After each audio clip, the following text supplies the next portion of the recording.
de certa forma funcionou, né? Eles falaram que é uma boa prática. E só agora a China está começando a retirar as restrições. Inclusive hoje abriram cinemas lá. E ao mesmo tempo que eles agora começam a ter que controlar as pessoas que estão indo para a China, né? Estão chegando à China de outros países e estão registrando casos também, mas acho que a China já passou. Outro ponto importante, né? Falando em China, com relação ao Japão, que muito tem sido questionado aí, muito por conta também dos Jogos Olímpicos, né?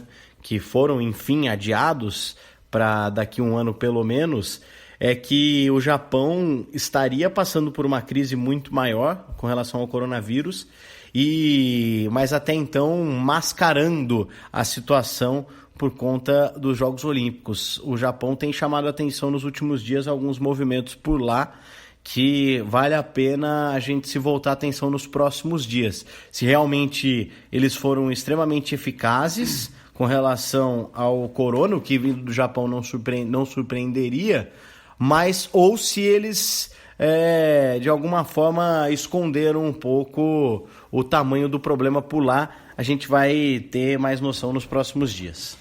Falando um pouco de distanciamento social, né, e ao contrário do que disse o Bolsonaro, o Tedros indicou que as medidas de distanciamento social são importantes, né, mas por si só elas não resolvem. Para o Tedros, os governos precisam pensar o que vão fazer durante o período de confinamento dos cidadãos. Ele disse: superamos muitas pandemias e crises antes, vamos superar essa também. A questão é qual o preço que vamos pagar. Já perdemos 16 mil vidas, vamos perder mais. Tudo vai depender das decisões que tomamos.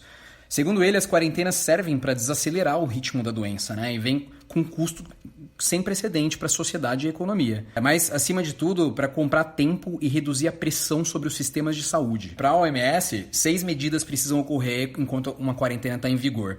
Elas incluem expansão e treinamento do sistema de saúde, criar um sistema capaz de encontrar todos os casos suspeitos, aumentar a produção de testes, identificar locais para isolar os pacientes e desenvolver um plano para rastrear pessoas com contato, que tiveram contato com doentes e focar a atenção inteira do governo. Um elemento central é ainda a confiança entre os principais atores da comunidade. Isso vale para todos. Em alguns países, os casos saltaram e o sistema não estava pronto para receber aquela quantidade de doentes, né? E essa é a hora que o objetivo é garantir ações para salvar vidas, segundo o OMS. É uma janela de oportunidade. A gente tem que se aproveitar para reduzir cada vez mais o número de pessoas que são infectadas, porque, como dissemos já em outros episódios, não existe nenhum sistema de saúde que aguente todo mundo ficar doente, né? Ainda mais um vírus que se espalha tão rápido quanto esse.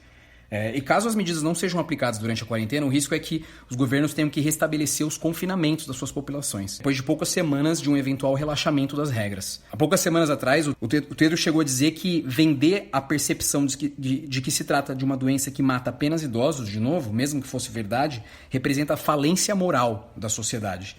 E numa outra coletiva ele foi enfático: jovens, vocês não são invencíveis. Na quarta-feira, uma das diretoras da OMS, a Maria Van Kerkhove, reforçou a ideia de que as crianças também são vulneráveis e que casos sérios foram registrados entre os jovens. Para fontes nos organismos internacionais, o discurso de Bolsonaro é perigoso, já que incita os mais jovens a desrespeitar medidas de distanciamento social e cuidados básicos, né? Mas o tom de Bolsonaro minimizando a doença, né, chamando de histeria e gripezinha, gerou uma enorme preocupação entre os técnicos internacionais nessa quarta-feira. Vários deles indicaram que o temor é que, ao mandar essa mensagem, o Bolsonaro mina a tentativa da OMS de conscientizar milhões de pessoas sobre a necessidade de tratar essa crise como algo sério. Por semanas, a direção da agência vem tentando convencer políticos do mundo inteiro dessa situação. Acordem, chegou a dizer o chefe de operações, o Michael Ryan, aos governos do mundo. Além de repetir, né, em grande parte, o posicionamento do governo dos Estados Unidos, a estratégia do Bolsonaro só encontrou eco nos primeiros dias de crise do Reino Unido.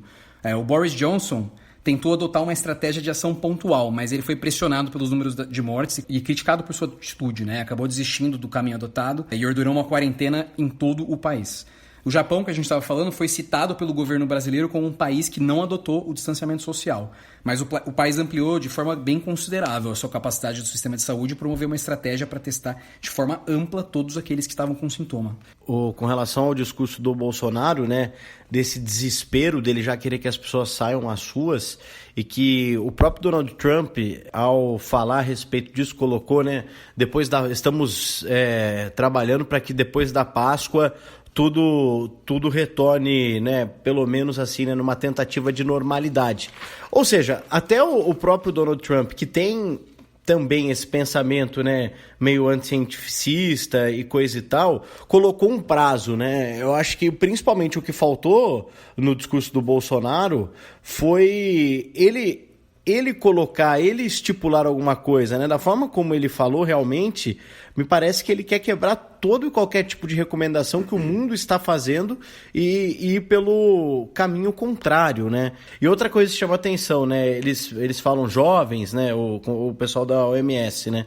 Jovens, não se sintam invencíveis, mas na verdade o que a gente tem que falar é velhos, não se sintam invencíveis, porque o que me parece no momento é que os jovens entenderam melhor, pelo menos aqui no Brasil, né? Os jovens entenderam melhor essa relação do tipo, não, a gente precisa recolher, e muito por conta das pessoas idosas, né? Estamos pensando nos idosos.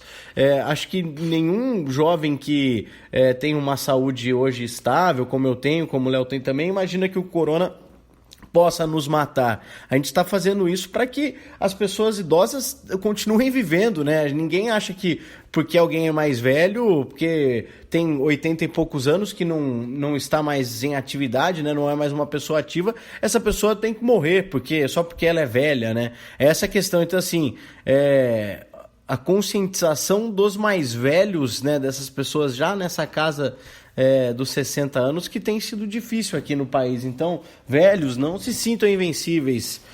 Não acreditem no WhatsApp, acreditem em outras coisas. E enquanto o nosso presidente incitava aos brasileiros a desobedecer às orientações da ciência e do próprio ministro da Saúde, o Narendra Modi, primeiro-ministro da Índia, decretou, e atenção, porque é a Índia, né? 3 semanas de quarentena para todos os habitantes daquele país. E eu tô rindo porque são 1,3 bilhões de pessoas, né? Para que 1,3 bilhões de pessoas fiquem em suas casas. E ele disse: para salvar a Índia e todos os indianos, vai haver uma proibição total de saídas de suas casas. Se o país fracassar no controle do coronavírus nos próximos 21 dias, poderá ficar 21 anos atrasado. E a gente reitera aqui, né? Não é uma recomendação para não sair às ruas, é uma proibição.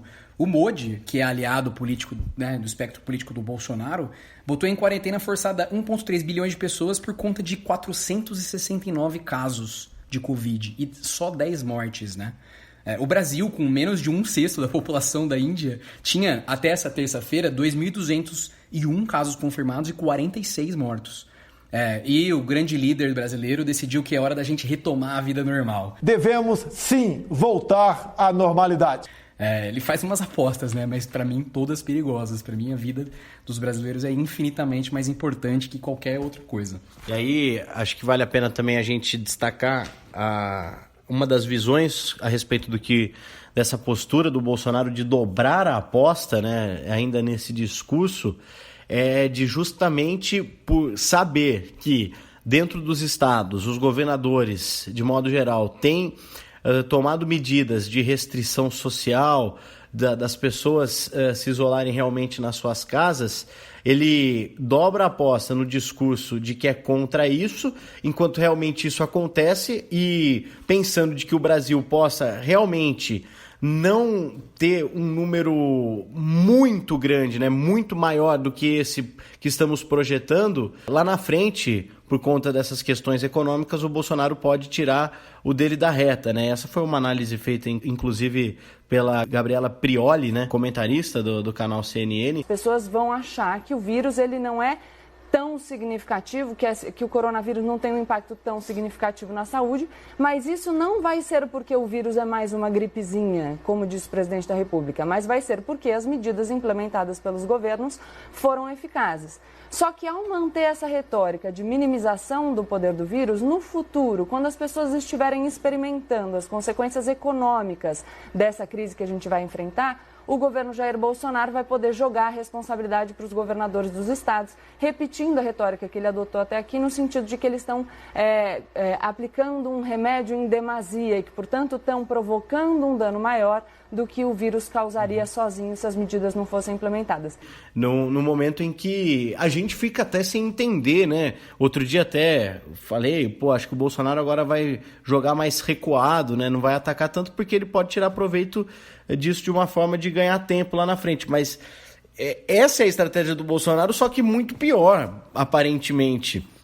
É de realmente enfrentar essas questões do corona como se fosse algo que as pessoas estão fazendo para atrapalhá-lo. Como se fosse político e não Como científico. se fosse político e não científico, exatamente, para lá na frente falar, agora tá uma porcaria porque lá atrás vocês pararam tudo, né? Então, assim, é sempre no confronto. O Bolsonaro, ele usa a ignorância como arma. A arma dele é a ignorância. Ele consegue continuar falando para os seus 30% à base da ignorância. E provavelmente, eu acho que já chegamos no limite, né? Essas semanas com algumas pessoas, quem pulou do barco tinha que pular. Eu acho que o Bolsonaro vai seguir com uma base aí desses 30%, vamos chamar de 30%, mas pode ser menos, daquilo que dos mais ferrenhos, desses que ainda não pularam do barco, e acho que não vão pular, né? A partir de agora, que estamos vivendo num momento de pandemia mundial em que o mundo se volta para isso,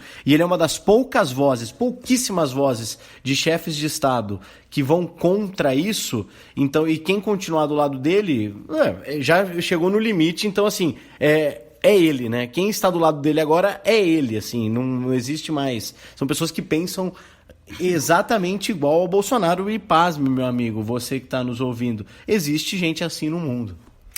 Além de tudo isso, cara, o site The Intercept Brasil conseguiu, de uma forma exclusiva, numa matéria do Rafael Moro Martins e do Leandro Demore, um relatório da ABIN, né, que é a nossa Agência Brasileira de Inteligência, documentos classificados como sigilosos e enviados também a agentes de governos estaduais.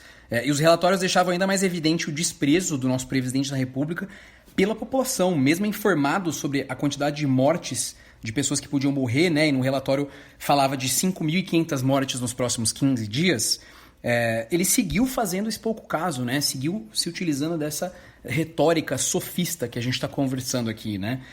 De ignorar e partir para a ignorância mesmo, apesar de um relatório da nossa agência de inteligência. E assim, parabéns pelo Intercept, pela matéria, para a gente ter acesso a esse tipo de informação, né? Sim, é uma informação importantíssima.